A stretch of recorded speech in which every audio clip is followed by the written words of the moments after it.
warahmatullahi wabarakatuh. Grup kami akan membentangkan hasil dapatan kami tentang tema-tema yang terdapat di dalam tajuk Park Tani Moden, iaitu perikanan, peternakan dan pertanian.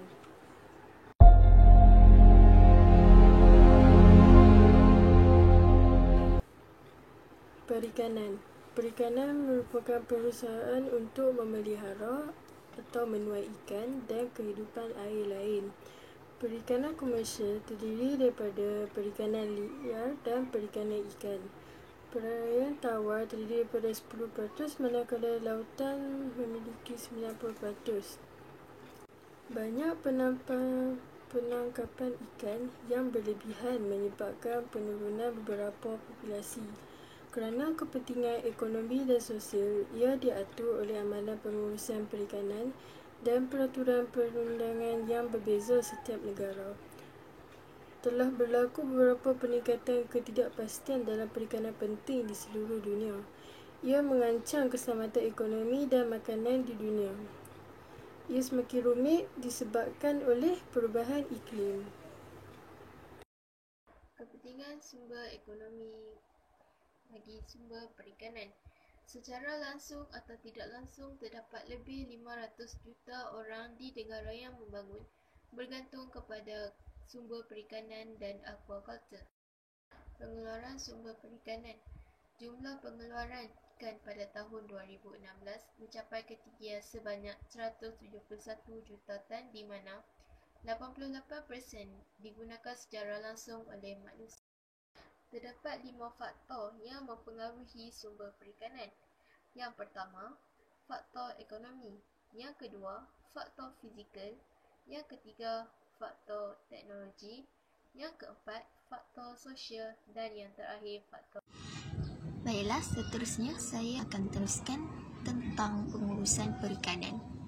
Matlamat pengurusan perikanan adalah untuk menghasilkan faedah biologi, sosial dan ekonomi yang mampan daripada sumber air yang boleh diperbaharui. Antara usaha yang dilakukan untuk mencapai matlamat tersebut adalah dengan mewartakan kawasan perikanan, aktiviti pembersihan laut, mengurangkan penebangan kawasan hutan paya bakau serta melalui R&D untuk membaikbuli kawasan perairan yang tercemar. Langkah pengurusan yang lain adalah melalui kewujudan undang-undang perikanan yang merangkumi kajian serta analisis pendekatan pengurusan perikanan. Selain undang-undang, pengawalan serta pemantauan yang ketat juga dilakukan untuk memelihara kawasan sumber aktiviti perikanan ini. Isu alam sekitar merupakan masalah yang sering menghalang aktiviti perikanan ini.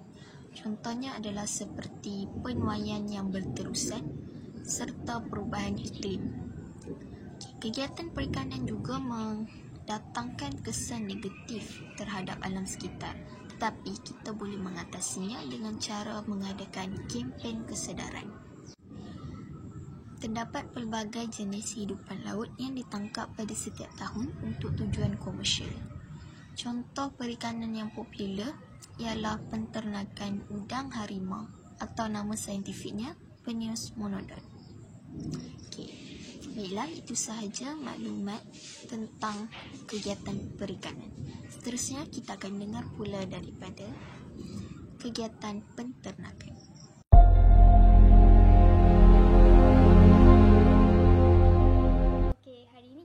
Tengok tentang penternakan. Sebelum tu, apa maksud penternakan? Penternakan ni dia macam pertanian yang membiak haiwan-haiwan ternakan.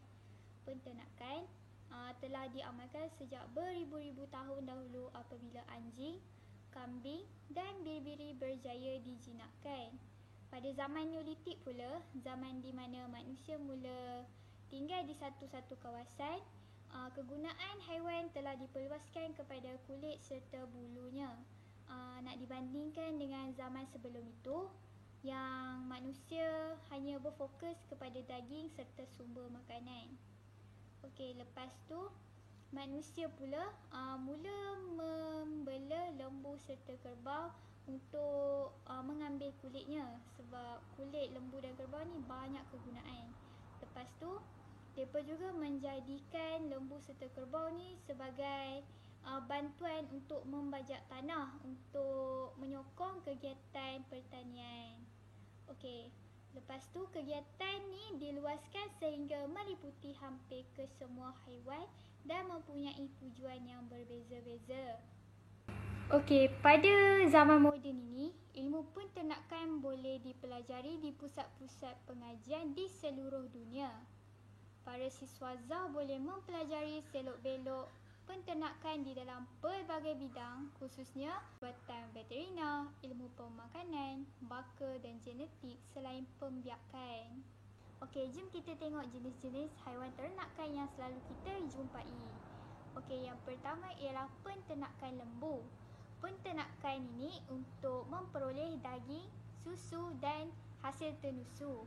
Okey, produk lembu yang lain ialah termasuk kulit serta tinjanya untuk menjadikan baja asli serta bahan api. Okey, seterusnya ialah penternakan ayam. Ternakan ayam ialah untuk sumber makanan bagi manusia. Tinja ayam juga boleh dijadikan sebagai baja asli. Okey, istilah bagi ayam yang diternak khususnya untuk pengeluaran daging ialah ayam pendaging. Okey, seterusnya ialah penternakan kambing. Penternakan kambing ialah salah satu penternakan yang sangat terkenal di Malaysia. Okey, penternakan kambing juga hampir sama seperti lembu. Kegunaannya ialah untuk pembekal daging, susu pada manusia. Okey, kulit dan bulunya juga terdapat kegunaan yang tersendiri. Okey, yang terakhir ialah penternakan ikan. Penternakan ikan ni khususnya menjadi sumber makanan kepada manusia. Penternak akan membiakkan ikan tersebut sehingga besar dan akan menjualnya. Okey, itulah antara haiwan-haiwan ternakan yang selalu kita jumpai di Malaysia. Saya Ina Suzma akan meneruskan tentang teknik dan panduan untuk menternak haiwan. Jadi, saya akan kongsikan teknik dan panduan tentang ayam pedaging dan lembu pedaging.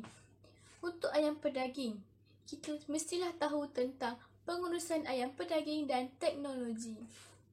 Okay. Untuk pengurusan ayam pedaging, kita mestilah memastikan ternakan kita mendapat persekitaran yang selesa dan diuruskan dengan betul agar ternakan kita dapat membesar dengan baik. Okay, untuk teknologi, bila kita guna teknologi ni, dia dapat membantu kita menjimatkan tenaga kerja sekaligus dapat meningkatkan hasil ladang kita. Seterusnya adalah mengenai teknik dan panduan untuk menternak lembu pedaging. Okay, iaitu mengenai cara pengurusan, pembinaan kandang dan kawasan ragutan. Okay, ternyata cara untuk menternak lembu pedaging adalah lebih mudah jika kita nak bandingkan dengan cara menternak lembu tenusu. Terdapat 4 cara, iaitu cara melagut lepas bebas, cara berkurung atau feedlot, cara sebaran intensif dan cara integrasi dengan tanaman utama. Sebab itu tentang pembinaan kandang. Okay. Kandang yang baik perlulah mempunyai atap atau membumbung yang tidak ditembusi air dan lantai yang mudah dibersihkan serta peparitan yang memuaskan. Okay. Saiz kandang juga mestilah bersesuaian dengan bilangan lembu. Akhir sekali, kawasan ragutan.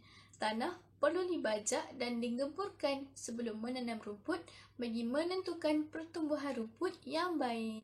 Jadi saya akan menerangkan info tentang perkembangan industri ternakan daripada tahun 2011 sehingga tahun 2020. Jadi saya dapat info ni daripada website official pharma.gov.my.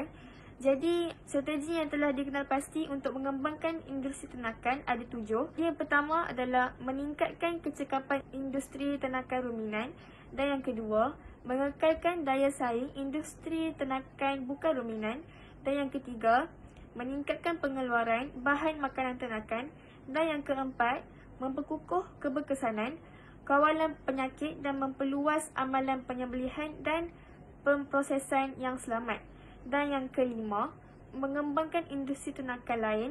Dan yang keenam, mengimbangkan bekalan tempatan dan pengimportan. Yang ketujuh, yang terakhir, membangunkan industri ternakan yang lebih tersusun.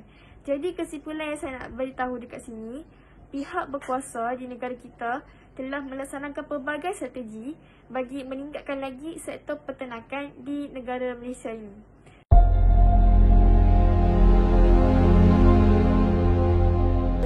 Apa itu pertanian? Seperti yang kita tahu bahawa pertanian bukan sahaja dari segi penanaman, malah pertanian juga merupakan dari segi penternakan, perhutanan dan juga peladangan. Kaedah pengurusan. Seperti yang kita sudah maklum, dalam apa jenis tanaman sekalipun sangat mementingkan kaedah pengurusan. Begitu juga dengan tanaman padi. Tanaman padi sangat menitik beratkan kaedah pengurusan bagi memastikan hasil yang bakal dituai pada masa akan datang merupakan hasil yang berkualiti tinggi. Antara kaedah pengurusan yang sangat dititik beratkan ialah penyediaan tanah, memastikan kawasan yang dipilih adalah kawasan yang bersaliran baik dan pemilihan biji benih yang sihat. Sawah padi dan bendang adalah jenis padi yang paling banyak ditanam di negara kita kerana ia mampu mengeluarkan hasil yang amat memuaskan. Namun begitu, akibat disebabkan oleh beberapa masalah yang dihadapi, hasil keluaran padi tersebut telah menjejaskan pendapatan dan menyebabkan kerugian yang amat besar kepada para petani. Namun, seperti yang kita tahu, setiap masalah pasti ada jalan penyelesaian.